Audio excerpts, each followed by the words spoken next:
Hey everyone, thanks for tuning in to check out our podcast today, Maker Connect. My name is Matt Despins and I'll be your host for the show. With me today we have Marcos Mendez, who is a partner here at the firm, a true negotiation tactician and architect.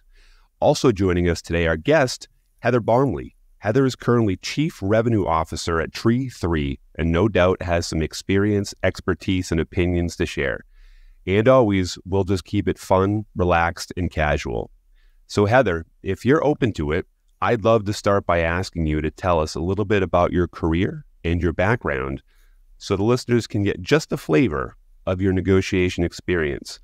Also, maybe you can let us know at what point in your career did you discover the importance of negotiations and start to actually take it seriously. We want you to brag a little bit here. Please don't be shy. You've earned it, and our listeners want to hear it. Okay, I love it. Hi, guys. Thanks for having me. Hey, nice to have you. Yeah, I'm excited to be here. Okay, so my experience, I've got about 28 years experience always on the sales side. I was either a seller or I was leading sellers, and it was all in media sales. And basically what that means is I worked with businesses, little to big, over the years, or help my sellers work with businesses to help them grow through marketing campaigns. So we did all kinds of negotiations, right? Little tiny negotiations, big, huge negotiations. That really was a large gamut. And the last thing that I did before I came to Tree 3 is I led a team of VPs at iHeartMedia that were working with ad agencies to win government contracts. And so the negotiation got really fun there because we were weaving our story into the ad agency story and figuring out how to win that contract that they were only going to give to one person. Okay, so you asked me when I started to take it seriously. I probably started to take it seriously when I was like 4 and I wanted something from my parents. But I don't remember that. I think I started to take it seriously when I was watching, when I became the observer and I was leading, and I was coaching somebody else. And when you're on the sidelines watching it, it just gives a different perspective. Seriously is an interesting question because I think I take it seriously every time I care about the negotiation too. So it's kind of hard to pinpoint that first time. Yeah, and I'm going to have Marcos come in here with his thoughts too. What we find here at the Maker Group as a negotiation firm is that the number of folks who we talk about, we talk to, and they say, yeah, I'm just negotiating, like just happening by osmosis, where as opposed to like you're talking about in your role, really applying some strategic principles. Marcos, what do you think some of the most important principles are in being an effective negotiator? Yeah, it's the most cliche answer, but I think it's the one that probably resonates most for people when they make that transition that Heather's talking about. It's preparation, right? It's not winging it. It's being deliberate about it. I think, as a former salesperson myself, Heather, it takes a while to click that, yes, I need to sell, but then there's this final part of the process where I need to negotiate the terms, and we've all had to live with maybe getting to yes in a way that wasn't so productive long term. And I think when you start to get into some of that realization is when you lean in, Matt, to the preparation. So to me, it's just about a paradigm shift of, oh yeah, that's something we got to do and kind of get the paperwork and terms finalized to, there's a place here in the process where a lot of value can be captured or eroded. Let me be really thoughtful, deliberate about how I approach it. Mm-hmm. And what I think I heard in both of your answers was a bit also about the importance of relationships, right? Having it be the thought and planning that goes into it to make sure that it's not just a one-off transactional kind of thing. Is that accurate, Heather? Absolutely. The world I came from was really truly relationship selling because it's performance-based selling. You can't go in and all negotiation is valuing out at the end of the day, right? The buyer or the seller is figuring out what the value is and you're having a fun conversation about what that is, and deciding what measurements you're going to use to place that value. But in the environment that I came from, you have to be altruistic because you still are working with them and there is an expectation. There's a KPI that you are living against. and you are constantly in conversation. And so being able to have strong negotiations, but that are also well balanced, was something that, you know, if I hadn't have done that well, I wouldn't have been very successful for very long, because you wouldn't get repeat business, you know, and so the relationship is paramount. Yeah, that's what we're seeing, you know, time and time again, not only here in the podcast, but also in our work as well. You know, with your sales background that you have, I think there is sometimes can be a perception out there that, you know, sales folks tend to sell as an art, and call it maybe procurement might tend to sell a bit more as a science, right? Looking at all the math and data. So I want to talk on that for a second and say, you know, negotiations as either or maybe both an art or a science, which of those two do you tend to lean more towards? And I know your experience is a lot in sales, but if you could talk about it maybe just from an overall sense, do you think it's more of an art, more of a science, or some combination thereof? Well, it's fun. I love this question. It is, to me. I did my wait. I just want to be clear. So I did my job as a podcast host for today. Is that correct? Okay, good. All right, good. I mean, science is what it's based in my opinion, but art is the emotive moment to win. And, you know, it really takes both. So the CEO of iHeart has a podcast that's called Math and Magic, and he talks about exactly that, right? And so what we did when we were working with ad agencies is we would say, okay, the science has to be there. You've got to know the math. You've got to know what the parameters are, and you've got to do your research and have all of that information. But the art, the magic that's on top of it, is that emotive reason why they're going to resonate. If they're reading multiple submissions or they're watching multiple people in a cattle call type environment, that art is what I would call the emotive response, right? And that's more in a presentation and less in like what you guys probably deal with more in a commercial negotiation. But even then, you know, we're going through a capital raise right now, and I'm learning a ton being in those conversations. Those are very different negotiations than what I've done before. And I still think there's an emotive moment in that too. And I think, and I would love, Marcos, for you to tell me, like, I think negotiating for me, where I'm the most comfortable, is I've done all the work that I needed to do. I feel really good about what I want to get out of it. And then my emotions have space. But if I go in with only the emotion, I'm likely to feel regretful on the way out. Yeah. And we'll tee that over to Marcos, because that was going to be my next part of it. Marcos and the Maker Group have, you're right, Heather, that unique perspective of working across the board with sales folks, procurement, learning and development, et cetera. And so, Marcos, I'd love to turn that over to you. Yeah, no, I think there was a lot of good stuff to unpack there, Heather. I want to start with, you know, you framed up that emotive moment, and sometimes it's in a presentation versus a negotiation. I think one of the things we really challenge our clients to think about is every interaction with the other party is an opportunity to influence, an opportunity to shape what type of relationship you're going to have, what type of negotiation will follow. So you want to be proactively steering every type of interaction. I think sometimes folks make the mistake of thinking, okay, it's not the formal negotiation yet. I don't need to like start to focus on that just yet. But good point. Maybe that's an opportunity in that presentation, to your point, to plant a seed, to demonstrate some kind of intent that you're trying to shape. So, you know, I love that thought of the art and the emotive piece. You know, as far as your comment on all the work being done and you can give your emotions some space, I think that's a really astute point, Heather. One of the things that people, I think, it's a loaded word, right? Negotiation. People hear it's like, it's a little uncomfortable. There's a little tension. Maybe I had a bad experience one point in my career and I just want to avoid that. So you calling out that emotive piece, I think, is really important. And the fact is, I mean, it's okay to be uncomfortable. It's okay to, you know, feel competitive. It's okay to feel a little maybe frustrated in negotiation. Those are all appropriate things. The key is how you're able to not be driven by those emotions. And I think what you said about preparation is a big part of that. I'm curious, Heather, just in you made a comment earlier on about the coaching and observing role versus being the one leading it, have you noticed any changes of how you maybe, feel and handle emotion when you're on the coaching, advising side versus the one that's leading it and driving it? Oh, absolutely. Yeah. Not a lot of emotion really for me when I'm coaching. It's more of giving space to the other person and being a receptacle for them, a safe place for them. But I think that the biggest thing, and maybe I'm not answering the question right, but this is just where my brain is going.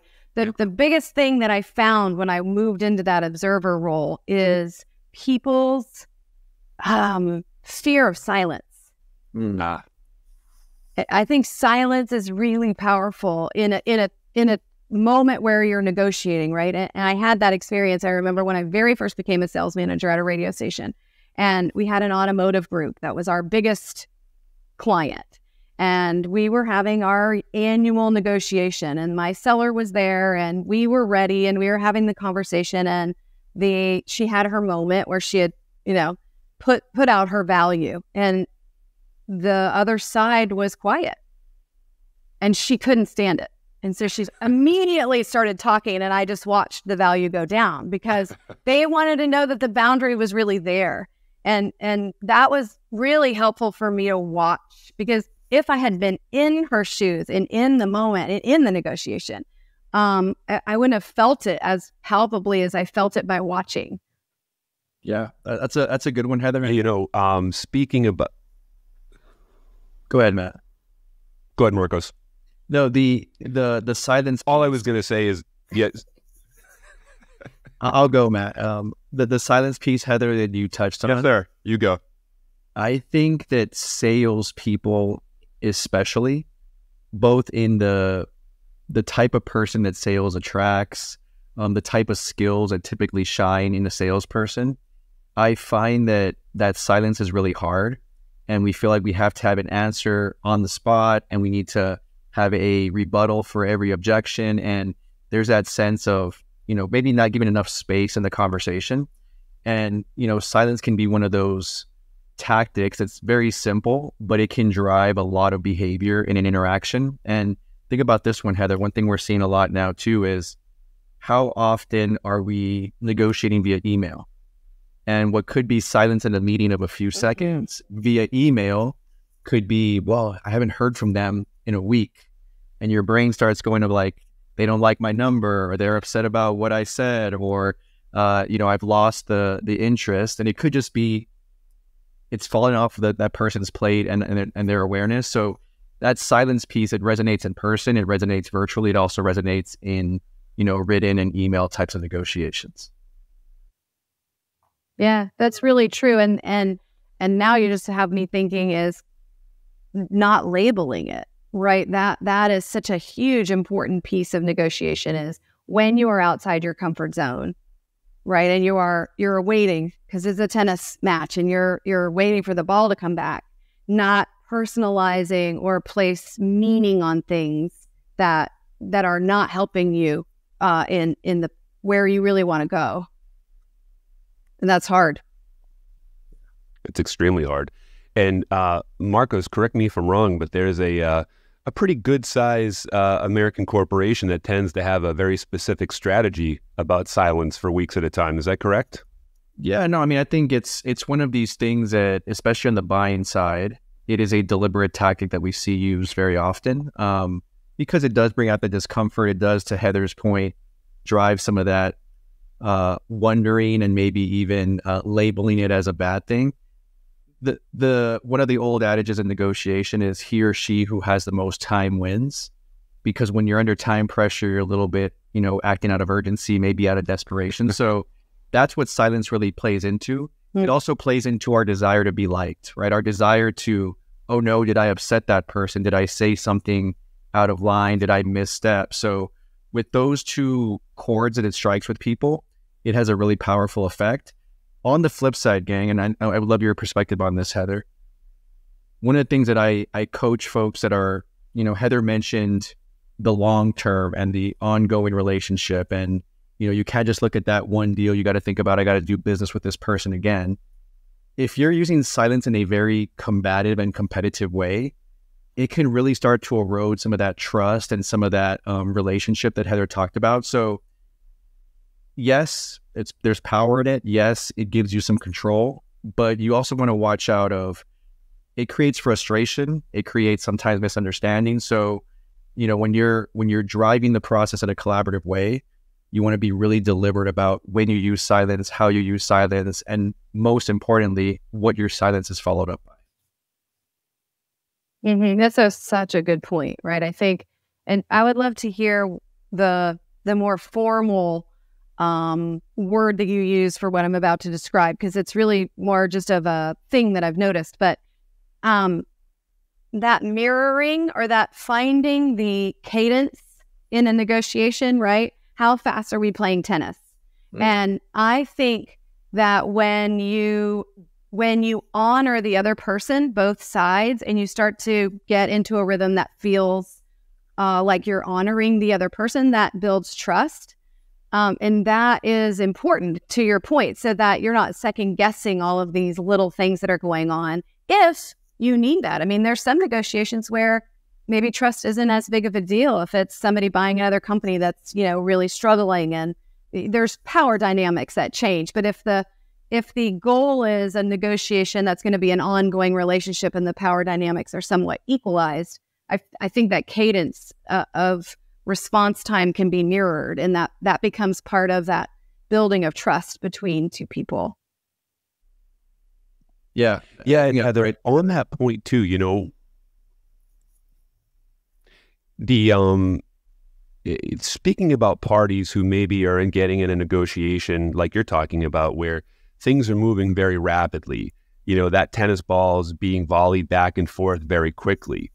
Not so much from a silence perspective, but do you think it's an effective strategy sometimes for one of the parties to maybe slow it down for the benefit of both parties?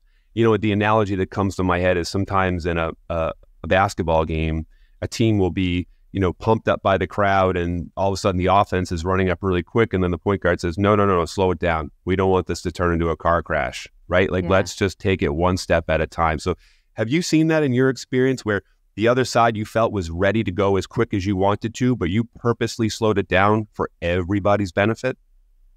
Yeah. I've slowed it down for emotions to calm. I've slowed it down for the value to resonate, just letting the value sit and kind of gel a little bit when you need to. It really depends on which side you're on. But yeah, I do. I think the speed, or the I guess speed is the right word, of how something is moving is a big part of the outcome. I mean, I think that I would love to hear. You guys have way more experience looking at negotiations across multiple industries, but at least in my industry, where in the majority of the time it's a highly competitive environment, they have many choices. So, it's usually moving relatively quickly, and that's where the emotions come in. Because if the seller knows there's 5 other people that have something that's maybe pretty close to what they sell to, that emotion comes in, and they want to go as fast as the person wants to go, but that doesn't always net out the value that they need and that outcome that they might have been seeking. Marcos, I'll flip that question over to you for a minute. Given that you've got experience, kind of from the big negotiation corporations, the big corporate negotiations, along with more of these sales type environments, what value do you see in the two of having sense of urgency versus a strategy to maybe slow it down a bit? Yeah, I think like all things, like most things in life, right? The answer is it depends. And I think Heather did a good job of saying you need to know the context of the environment in which you're negotiating. So she mentioned, hey, if it's a place where there's a lot of alternatives, where competition, where the expectation is for things to move fast, and if you're going to slow play it, you're probably going to miss out on the game, so to speak. That said, there's often times where we're moving too fast because we put unnecessary and artificial timelines on things, whether it's ours or theirs. And we're just moving in a way that's a little bit impulsive and not being deliberate about it. I think that the number one thing that I think about here is there's an internal and external conversation. Internally, you want to be aware of timeline expectations and, what the urgency is to get things done. Sometimes, like Heather, you know this, you lived it. It's like, no, we got to solve this in the next couple of days or else the ship has sailed. Other times we have weeks or maybe months to discuss. But I think one of the things that we teach is no one's a mind reader. So going back to Heather's point about some of the emotive part of negotiation and some of the process part, I would be pretty transparent and forefront with expectations for rules of engagement. So let's say I'm negotiating with Heather. I might say, Heather, listen, we're excited to potentially explore this partnership. That said, I want to just let you know and manage your expectations. There are some key stakeholders involved internally that we're going to have to kick this around a few times before we get to a solve. So if you're thinking it's one conversation or two when we get this across the line, that's not going to happen. So just be patient. Know that if I go away for a week, I'm not off the project. I am working with our internal team and kicking things around. So just know that that's going to be the cadence, is probably a week or two before I get back to you. And now it removes that emotive piece for Heather. It removes that concern for Heather. She can manage her own expectations internally. So a big part of it, Matt, in my mind, is just being really clear on expectations, both with your own internal team and, of course, with the people you're engaging with externally. That's a great point. And I think a version of that we might all see in business every day is when you get into a meeting and you tell everybody ahead of time, right? Hey, look, I have a hard stop at time X. That way nobody is surprised or there's no emotions built up at that point, right? We've communicated ahead of time. We know where we're coming from. We know what the expectations are. Everything is okay. This is just what has to happen. Does that make sense? Yeah. Yeah, I think that's an example that came to my head. So speaking about emotions, or a different version of a thought process, what do you think, Heather, about ego in negotiations? That's always super fun. I mean, Yeah. I'm sorry. I was just going to say, we all have levels of ego, right? It's a human condition. We all wander around with it in our brains at all times. And many people do, work on it, and other people just let it sit on their shoulder and wander around with them all the time. I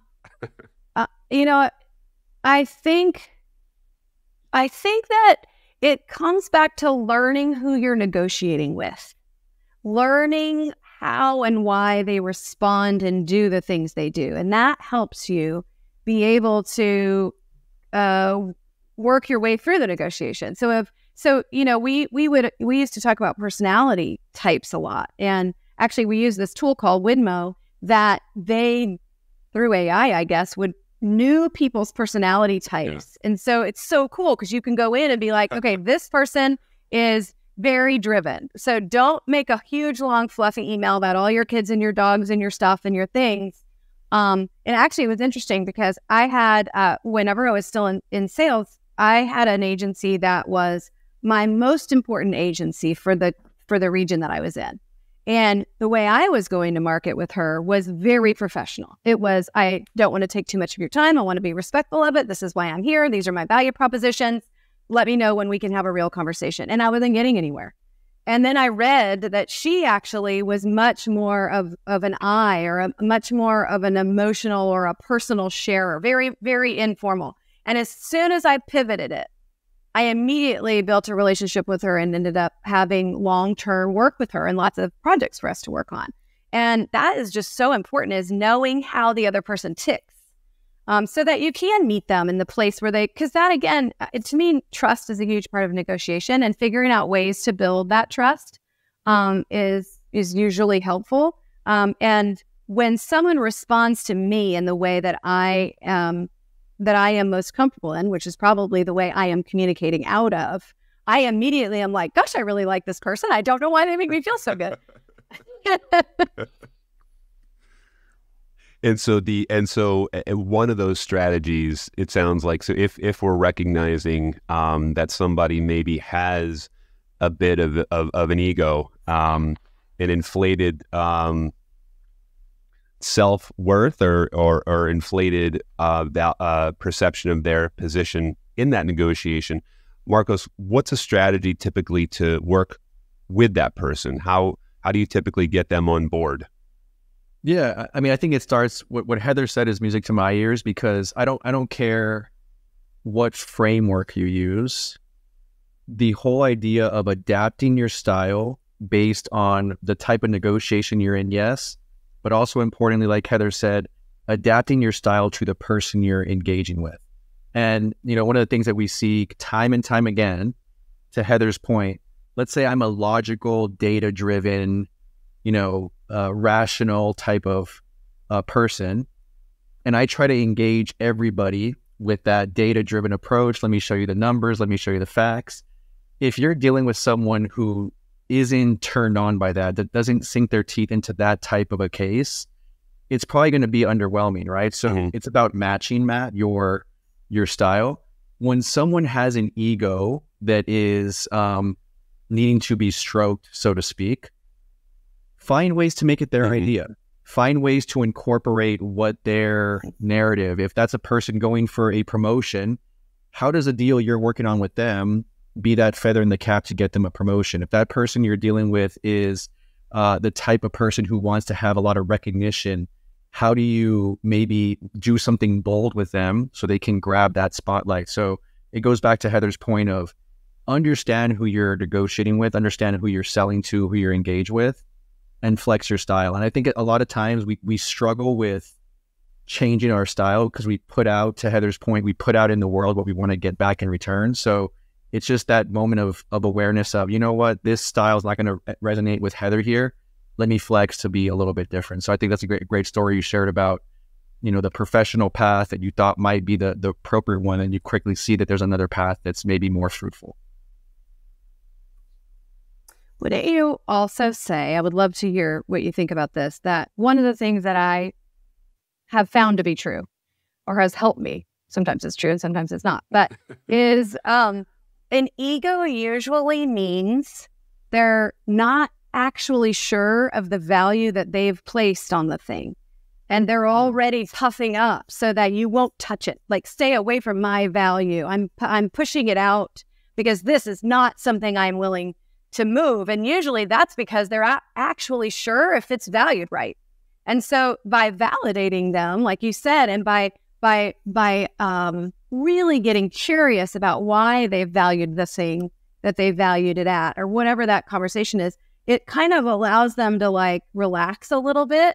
And maybe you can find out where they aren't sure, so that you can either say, actually, you're right, that maybe isn't the right value, or you can say, actually, I think it is, and here's all the reasons why. And that kind of surprised me too, because at first when you hit an ego, you're like, oh, they're going to be, a wall. They're going to be so hard. I'm not going to be able to feel good about the negotiation. And when I pivoted and kind of learned the reason why they're presenting the behavior that they're presenting, it helps me to understand how to articulate the value that I'm bringing into whatever the value placement that I'm putting in the negotiation. Yeah. Yeah, Heather, I think, you're intuitively hitting on some of these concepts that are really important in negotiation. And that's not taking things just at face value, but really interpreting the meaning behind the words, the meaning behind the actions. What could this mean? Oftentimes, like you said, there's uncertainty or insecurity behind some of what comes out at first. So getting underneath that is going to be really important. I'm curious what types of tactics or tools do you use to try to get underneath what might be behind that initial ego response? Well, validation and listening, I think, are really important when somebody comes to you with that as their mask or their lens or whatever you want to call it. Which isn't always easy, because sometimes when somebody shows up that way, it's a little annoying. It's a lot annoying. Yeah. But so listening, I think, I mean, I grew up, both my parents were therapists. So like I have this weird, growing up thing that I was sort of, dosed with interesting, weird facts over my life. And just, at the very core, it's just making that person feel heard. And then you can really get to the thing that needs to be negotiated. I think one topic too that you guys are both hitting on here, which is a little bit of that removal of the emotions. I used to have a basketball coach who would say, listen to the words that I'm saying to you, not how I am saying it to you, right? Which is really difficult, because when somebody comes at us with ego or aggression, we instantly take that so personal, right? And by the way, Heather, that's actually my background too as a mental health therapist. Awesome. So we actually, we take that really personal. But the reality of it is 9 times out of 10, it actually has nothing to do with us. It has to do with them. And that's a really difficult place to get to with somebody with an ego, right? Is saying, okay, this is where they're at. Let me try to, like you said, Heather, pivot to make this a successful experience, because they probably want that too. They're just not doing a good job at that moment expressing it. Is that fair? Mm-hmm. I mean, that's been my experience. Yeah. It doesn't always work. Sometimes they stay in that spot. And then you have a decision to make, right? If it's a negotiation, right, they're going to stay in that spot and stay with that value. Then at the end of the day, everyone gets a choice in negotiation. You get to play or not play. Yeah. For sure. You've been in a lot of negotiations. I'm sure that you have seen some really good ones, both in their planning, preparation, execution, and outcome. And also, I want to know, what have you witnessed to be something that the people you've coached have been the most fearful of? And, where's their biggest area of improvement? So I read this really cool book. Have you guys ever heard of the cartography of negotiation? Okay. I have not. It's so cartography, which is a word that is very hard for me to say, is mapping. It's literally like when people would make a map of a place. And the book was amazing, because what it taught me to do is to map what I wanted out of the negotiation. And what I find is when people don't know what they really want out of the negotiation, they will negotiate for the wrong thing. He uses in the book, he uses an example of, if I say I want a corner office, you could end up with a corner office as a janitor, but you have a corner office, but you're a janitor, right? So it's like, make sure you're actually really clear about what it is that you want, because maybe the corner office doesn't matter. The skills that you're going to learn, or the job that you're doing, is actually what you're seeking. And I think fear, the biggest fear that people get into often is, at the end of the day, most negotiations are monetary, and people need and want their money, right? And so I think money in general is an emotional thing for people. And so, a lot of my sellers in the media world, a lot of sellers are 100% commission. And you literally might not be able to feed your family if you do not have a good month. And that is very hard to take emotion out of a negotiation and do the right thing when it means that much to you personally.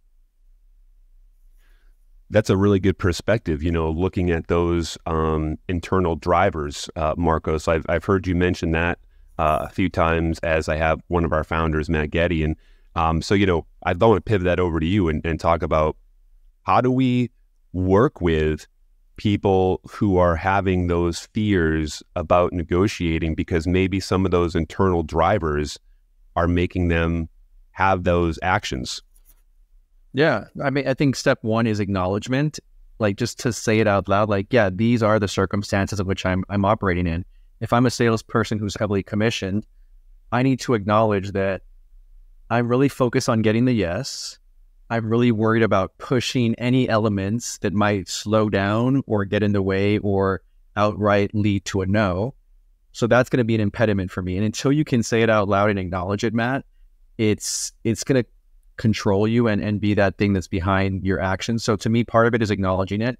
I think the second thing is accepting that again, negotiation is a process that will be uncomfortable. Even the most skilled, effective, prepared negotiators, you're going to have that, bolt of adrenaline going through you as you get into it. And that is okay. It's one of the things I think that comes with also experience and reps is the more you do it, the more you say, okay, yeah, this is a thing that's going to awaken certain behavior, certain emotions in me. And that's okay. And I think the last thing that we coach people on, Matt, is you don't need to have a poker face, but you do need to be in control of your emotions. So if I'm negotiating with Heather and everything she tells me, my response is just here, you're like, oh yeah, I'm controlling it. I'm in control of my emotions. And it's like, well, you're also giving Heather no indication, good or bad, that she can work off of. So part of being a skilled negotiator is, yes, separate yourself a little bit from those emotions, but also remember, there's an emotive and person and the art of it. And part of that art is deliberately sending those messages to their side. So those are a few things we coach when it comes to emotions. I will say, Matt, you hit on probably the nerve here. That's probably one of the most challenging things for folks that we work with. That was my perception. I mean, my experience is quite frankly not as vast as either of you. I mean, I'm getting some great lessons on this call. That's one of the benefits of being a podcast host for this. I learn every day. So I want to wrap this up by just saying that, Heather, I am super fascinated. I took a look I'm actually looking at it right now at Tree 3, and I wanted to hear a bit about kind of what you're working on there. And because obviously in that role, there's going to be negotiations and business mixed in. So yeah, tell us a little bit about what you have going on right now. I'd love to. So Tree 3 is a technology that super serves the creator space.